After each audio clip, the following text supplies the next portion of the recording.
back to Sports Check on this Monday morning. My name is Daniel Wahome. Our sign language interpreter is Susan Thuku. Well, two conversations we've had already. One, Kenya's judo team to the Commonwealth Games.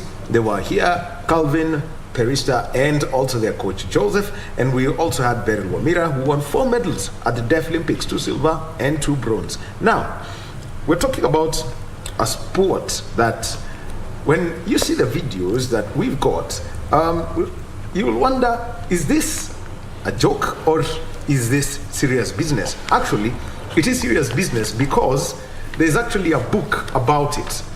We're talking about Kho Kho. It's an indigenous Indian sport. And this book I'm holding here is How to Learn Kho Kho. Now, when I looked at the videos, I said, I've played this game before. So why do I need a book to learn this? Well, and in studio with us, on my immediate left, we've got the Public Relations Officer of Kho Kho Kenya, Caroline Githaiga. Welcome. Thank you, Daniel. And everyone's laughing because you'll see the videos and you'll understand why this sport is there. And we've got the Vice President of the Federation. Yes, it has a federation and it has a president and a vice president. The Vice President is Simon Mbugua. Welcome. Thank you, sir. Well, Frank, just drop me the videos of Kho Kho so that people can understand what exactly this is. And I'll start with you, Simon. Just give us the basics of Kho Kho, because once we see the videos, we'll start asking each other, commenting each other, oh, this is serious business, such that there is even a book. Okay, thank you, Daniel. Well, just like you said, yeah, Kho Kho is an indigenous sport from India. It has been played from back then. I would tag it like a traditional sport, because it's always played within the traditional events within Indian community, in India and even here in Kenya. But it got the toll of everything that it now became a professional sport. Yeah, as we are speaking, it is played on a professional level in India, in Europe, and we are now on the beat of having Kenya also doing the same. Yes, sir. All right, and Caroline, how did you get into this sport? Because it's, one thing I know for sure, it's a very, I mean, just looking at it, it's a very interesting sport, but how did you get hooked to it? Thanks so much, Daniel, for the invite. For me, I'm that person who likes exploring when it comes to the sports world. And that's how it took me to the Kho Kho game. Old school, I call it tapo, because that's how we used to call it when you were young. So now this is tapo on the ground and with the rules. So when I got the approach from the president to represent as a PRO, I was so interested and I loved it and I loved the opportunity. Yeah. Now, you can hear the words that are coming up, tapo, shake. Now, Simon, let's get basically to how you will describe Kho Kho as a sport. Okay, thank you, Daniel. Well, Kho Kho is a very interesting sport, and I would say it's a sport for everybody. Anybody can play Kho Kho, be the old, be the young. They always can have the sport within any ground they are on. Kho Kho is a sport played by 12 players, of which we have 9 players that start as the chasers. If you happen to check on the layout and the videos that we shall have on the screen, you will notice there are some people squatting in the middle. We call them the chasers. Okay. And they are squatting on an area called the block, the chaser block. And on the far end of each layout, we have 2 poles, which are called the turning poles, where you can turn when you want to make a turn. We don't use any equipment in Kho Kho. Those are the 2 equipments we have. And then the defending team is called has players that we call the runners, whereby the chasers are supposed to run after the defenders, of which you play within 9 minutes of each inning, or 7 minutes if it's the sub-junior. Yes, Mr. All right, so let's basically, let me just pick up my pen here and I will try and, get the whole idea. So this is one player. You've got another one? Yep. Okay, let me just use yours too. Yes. So you've got, so these are people who are, they're all squatting, you're calling them the chasers. The chasers. The chasers. The chasers. So they are all lined up within the central line, yes, of a layout, of which they don't face the same direction, but in different direction. Okay. Starting from there, far end, who is just next to the pole, you face either the one side or the other side. The other side. And then at the far end of either pole stands a chaser, who is going to be the person to start the game at the command of the umpire who blows the whistle. So, how then, what is the whole essence of this? Thank you. For the people who are squatting and there are those who are defending. Thank you very much. The essence behind it is very simple. Those that are squatting as chasers are supposed to take out those that are in as the defenders or the runners within the stipulated time of 9 minutes. Okay? Yes. And you are expected to be as fast as possible to get out so many, because the opposite team also has equal players like yours, but now they're going to be coming in bunches of 3. Of which, after you are done with taking out the first 3, you have the second bunch from the same team comes in. So you're going to be tapping on each other, echoing the word or uttering the word Kho, so that I can tap on Carol to be activated as an active chaser, to go tap on Daniel and run after the defender. So within the stipulated 9 minutes, we are supposed to run after the defenders who are within the layout to get them out as much as we can.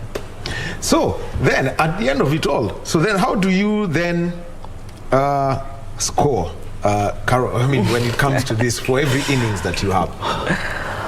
When it comes to scoring, for the chasers, you run after the defender. The minute you touch the defender, they are out, you earn a point. Okay. Yes, that's how you earn a point. And then, how? What's the maximum possible number of points? Okay, it's unlimited. I would say it's unlimited because irrespective, the time is still bound of 9 minutes, and the entire team has come in and they have been taken out. They still can continue up till the 9 minutes lapse. So you continue gaining the points. And there is another bit about the defending team who are being run after. If you are ran after 3 minutes and you are not caught, you gain a bonus for your team. So it's like a home run in baseball. Exactly. Yes. So you're going to gain points as a defender, and you can still gain points as a chaser. Because at the time you tap on somebody as a chaser, you lift your finger up and say out. And when you tap, and when you stay within the stipulated time of 3 minutes as a defender, the umpire's going to lift a thumbs up and confirm that's a bonus to the defender who has not been caught within the 3 minutes. Okay. Yes. All right. So now, eventually, when you picked up this game, Caroline, and you tried to reach out to people and told them, come, let's play this game. What was that journey like, before getting people involved? Getting people involved has not been that difficult. Everyone is willing to try, because I've even done schools. We have Mihango Primary, which we started in last year. They're already in the game. We have a new school coming up. I have a college called Tops Beauty College. They're also training. So getting people to come in has not been an issue. People have really been excited with the sport. I've only been having one challenge. We are lacking our certificate, our federation certificate. We applied back in 2020. We are still trying to get the certificate. We know the process of the registrar. How many branches? You see now, your county associations, I mean, there is a whole procedure to it. 8 counties, I know minimum 8 counties, and sign that you're going to progress with more. How? You see, now that's a hindrance for us, because without that certificate, you reach out to an institution, they'll ask, where is their affiliation? How do we recognize you? Because Kenya doesn't as fast. So that's why we are fighting. We really need that certificate. People are willing to play. We have players all over, they want to play. But where do they affiliate to? We need a national certificate so that we can present it even to sponsors. The game is, people are appreciating the game. All right. Number one, it's the simplicity of the game that would make it, number one, attractive to children. Carol, give us the experience of Mihango Primary School. Kids are loving it, because for them, they're taking it like icho. So it's really exciting to see the yes. Now here it is. Actually, the videos, take a look at that. No. It's that simple. Yeah, now this one is a team from St. Peter's Catholic Church in Roy. The parish priest is embracing sports, and Kho Kho was one of the sports that we were training the kids. And you see, they all have been fun while playing it, because it's not hard. The minute you get to it, it's easy. There we're doing it with Kototanda. We were in charge of the parish training. So that's what I'm telling you. When it comes to people appreciating the game, people are. So we just need that support of that certificate. For me, that's what I'll say. Okay.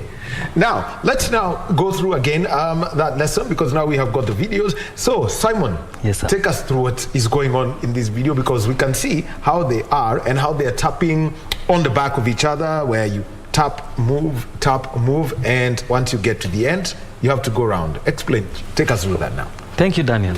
Okay, well, viewers, what you can see is just, it's not on a standard Kho Kho ground, but it's just on a way you can demonstrate.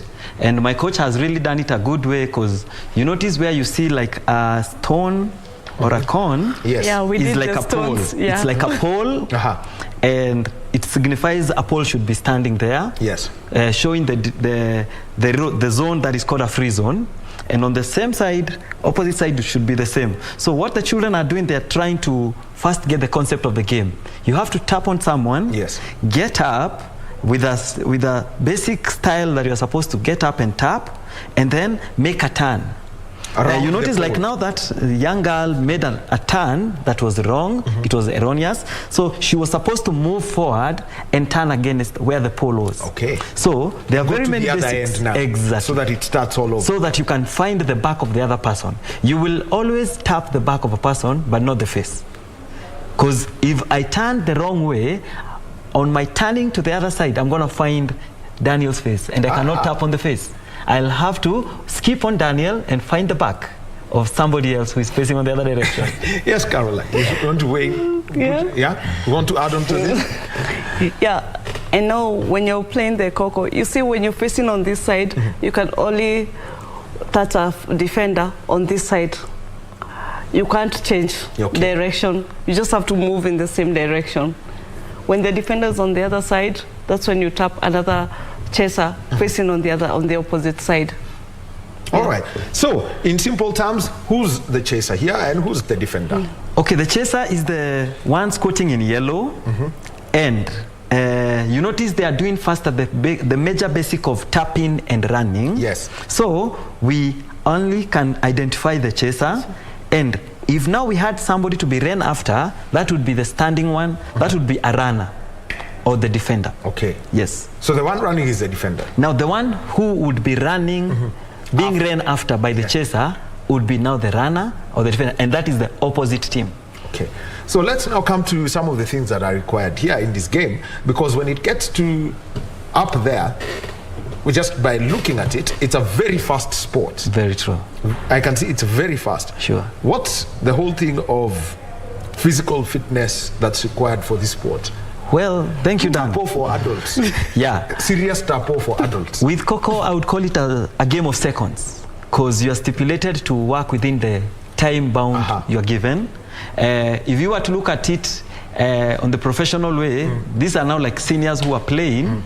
You notice they'll be very fast than the children were doing, and you notice they get back to activate another chaser if you already have lost your opportunity, so that you save on time. Because time waits for no man when you are on the ground. And at the blow of the 9th minute, the whistle of the 9th minute, you are out of the 7 minutes. If for the sub-junior, you are done. So you're going to switch to compensate that either on the 3rd inning if you're going to be the chaser. Now, the equipment, Daniel, we just need a 27 by 16 layout. 27 by 16. That's in meters. Yeah. 27 meters by 16. By 16. That is a whole layout, or that is for the seniors, and 23 by 14 for the sub-junior. With that, we can now mark a ground either what's on a sub-junior? Sub-junior is a category that is below the seniors. What's the age cutoff? Now the juniors like fall under the age of 10, 12, coming down. Because you notice children will always be in the sport. Yes. And they cannot still work on the same layout just like the seniors. Yes. All right. So now, getting that. The layout, yes. The layout, yes. That's all you need. That's all we need. 27 by 16. By 16 for a standard Kho Kho ground, and having two equipment, which are the two poles. We can play it on sand, we can play on the grass, you can play on wet mud, you can play on synthetic turf. Yeah.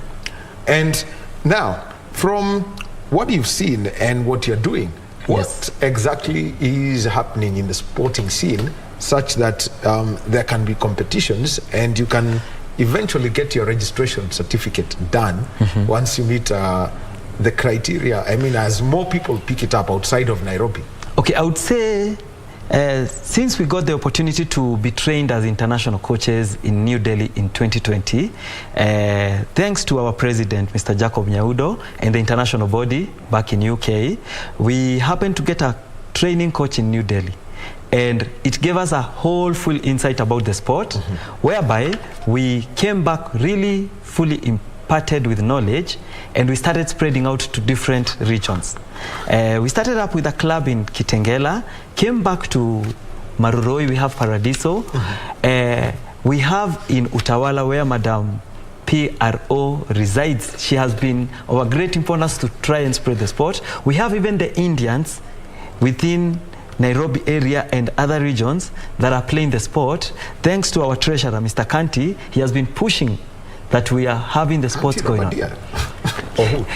Yes, Kanti, yes. And lately we had an event at Nairobi West at the Shrekrachi. Kuchileva. Yeah, exactly. Yes, SCLP. Exactly, that name. And it was awesome. Yeah, we had the Indian communities whereby they had come to exercise the whole fun about Kho Kho. And the fun bit about Kho Kho is you can play as a mixed sport. Male and female can play together, or male can play separate and the female separately. And right now, we are looking forward to landing in Narok and Loitoktok. Other counties, Bomet are coming. We shall be knocking doors in different counties because we have had people who have contacted us that they need the sport in their counties so that we can do what? We can have the sport spreading to everybody.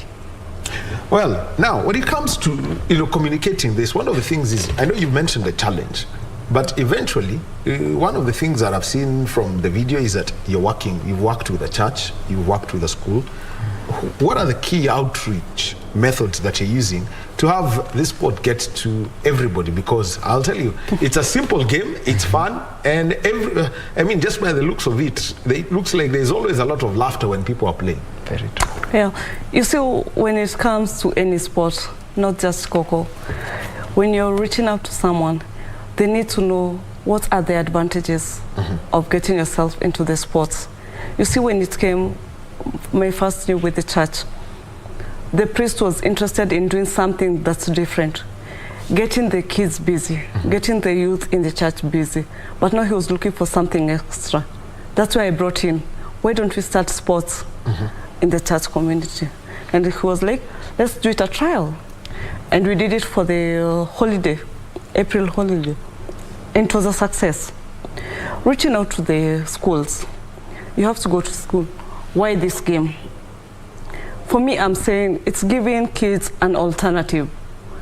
We've been used to, let's play football, volleyball, netball. Not everyone wants to play those games.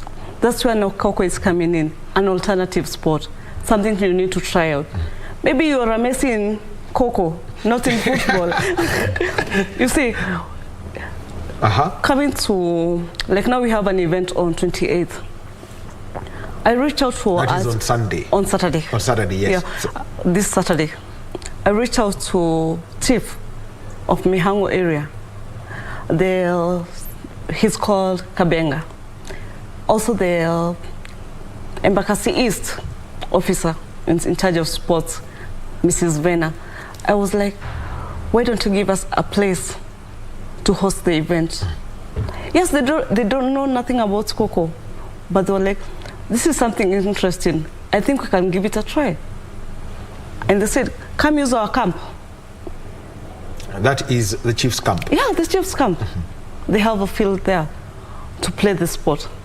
So now we have the support of the chief of the area. And then the chief of the area was like, even the ward administrator will accept it. They'll take it to the MCA as well, Mr. Kados, on the same. So that's a plus for us. I've also reached out to Nyeri County. They want to give it a try. Laikipia County, Mr. Francis, he also wants to give it a try. Where in Nyeri County would you want to start that? Nyeri Central, in Tetu. Okay. Yes. What has been the response from Nyeri, from Laikipia, Loitoktok? What have they said? When I've approached directly the director of sports in those areas, and they're interested in giving it a try. So it's a positive impact, and the response is it's very well. Now, Simon, let me come to you. And how then are you trying to get coaches trained? Because I mean, you went to India, yes, got the training for Kho Kho, sure, where in India it's serious. It's at the same level as kabaddi when it comes to the seriousness. And so, giving education, because I was just going through this book that I have here, How to Learn Kho Kho. To me, it's a very simple game. It's a game we've played taboo of some sort. But just looking at this book, there are strange things. For example, I'm reading things like the long ring game, the short ring game, medium ring game. Yes, thank you, Daniel. Well, as a federation and our executive body, we have pulled up, we have come together and made a strategic plan that will guide us on how to train the coaches. Because you can imagine, Kenya is very big, 47 counties, and only 3 coaches would be certified to go do the training on other grounds. Just 3 of you? Yes, we are Coach Simon as I'm speaking, Coach Brian Onyo, and Coach Martin Abunde. So we are having a task at hand to spread the sport to other sports lovers who are passionate about the sport, so that we train them, both male and female, and then they're gonna go and multiply. So that is the task we have at hand. And we shall also need a support from the Ministry of Sports, so that we are able to move around the counties, move around the various schools during the sports quarters. We can be able to do what? To step into the schools when they have the games, we do the demos, and we are at least in a position to make the sport known to many. Well, let me now come to the rules and the regulations. Yep. Number 1, you need to have the pitch marked properly. Very true. You were saying that you can actually play in the mud. How do you sustain that, the pitch marking? Because I know in Kenya, our standard pitch marking is whitewash. Yeah, well, just like I would say, you notice children and any human being who loves sport, they love the fun about the sport. So when you have the markings and you always know where you scored, you will always be there, even though it's on the wet ground. So if you are playing on the sand, like on the beach, you notice because of the sand, the marking's gonna be rubbed off because of how much you're running on them. Running and the tides. So you'll maintain yourself on the position that you're supposed to be, and the play will still continue. Ideally, professionally, when we come to the next level, you find if you have the correct marking on the turf or on the synthetic mats, it makes it best, because we mark them with the masking tapes, and that one will not have a problem. And then if you have the different mats that come in different colors, they can make the good marking of the layout to be recognized. Okay, now, what are the fouls in this game? Because every sport has got what would be considered a foul, a violation. Yeah. What are the violations? I think we have different violations, basing that we have the chasers and the defenders. I'll maybe start with the chaser, who is more aggressive on the sport than the defender, because the defender is just meandering, running against the chaser. They are not tapped out. There are different violations. So in this case, because we've got a real show here, yes, the person running is That is... Okay, maybe the person in blue who tapped, that is the active chaser, yes, can make a violation like not tapping the chaser and uttering the word Kho. That is one violation. Okay. You're supposed to tap and at the same time utter the word Kho. You are supposed to maintain yourself within the chaser block, scooting in the right Kho Kho position. Okay. That is one. You also can make a violation as a chaser if you don't turn at the right turning point where we have the pole and where we have the free zone. That is another violation. So if you make that violation, the whistle is always going to be called that you can give a reverse call and you make the correction. If you happen to get up before you are tapped on, that is also a violation. Okay? So you will be required to do what? To give the correction, of which we say you do a reverse call. You tap against 3 players and then you make the correction of the mistake you made. Yeah, you notice now that is a gentleman who is being ran after by a chaser, and after you cross on the other side, now the active chaser cannot cross the center line. So you're supposed to tap the person facing that side. So if you happen to cross the center line, that is a violation called cutting the center line. So you're going to see the umpire cross the hands together and show you made a violation. Ideally, there are so many rules that you cannot lapse on a simple. Well, I've actually taken a look at them. Yes. And this is it. And let me come to you, Caroline. From one thing is, I know you are constantly in conversations with sports officers at county level. Yeah. You've mentioned Bomet, you've mentioned Laikipia, you've mentioned Narok. When you talk to them, what is the first thing, try to tell them this is Kho Kho. How do they ask you, Kho what? Kho Kho? So, first thing they'll ask, ile koko ya chai? That's the first response. So by the time you're getting someone, you have even to do a demo. This is how you scoot, for them to understand how this game is played. They'll ask for the video. Can we see? Then you'll show them. Then they'll say, can we try? I've had that experience. I had that with Simon Gacha from Nyeri County, the director of sports. And I was like, yes. And we did a demo of it. So he had to pull people from the office? Yeah. And you tell them squat? Yeah, we do a demo. Because they didn't understand. Me telling them, there's a sport called Kho Kho. The Ito we used to play when you're kids, that's now on the ground with rules, and it's being played on the professional level. How? The same way you're saying about Kabaddi. Yes. I've seen yes, actually, Kenya is very good in Kabaddi. They make World Cup quarterfinals. I'm a player for Kabaddi. Yeah. So everyone just wants to see how the game is. Is it fun? There's a school, Riara, they asked me, how fun is it? Will kids enjoy? Are there new tactics in the game?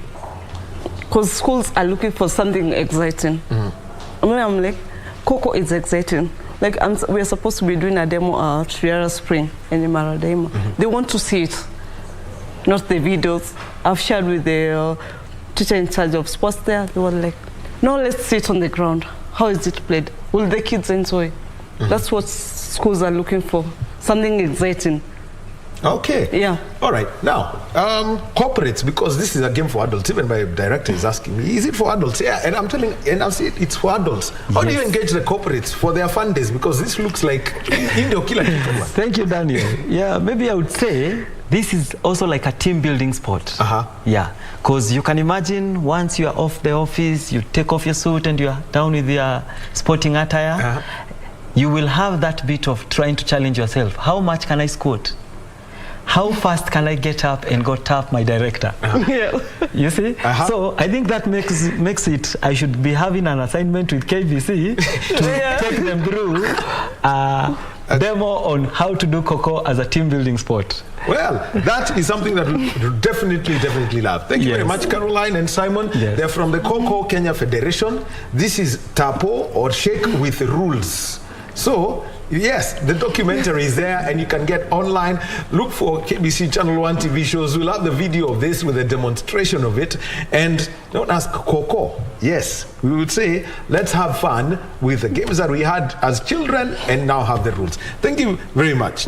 Well, time for me to leave. And coming up next is Nancy Okware with Kurunzi Mashinani. On behalf of the team that put this together, I want to say thank you very much. And to you, our viewer, thank you for being with us and stay tuned. My sign language interpreter has been Susan Thuku. My name is Daniel Wahome. Have a great day ahead.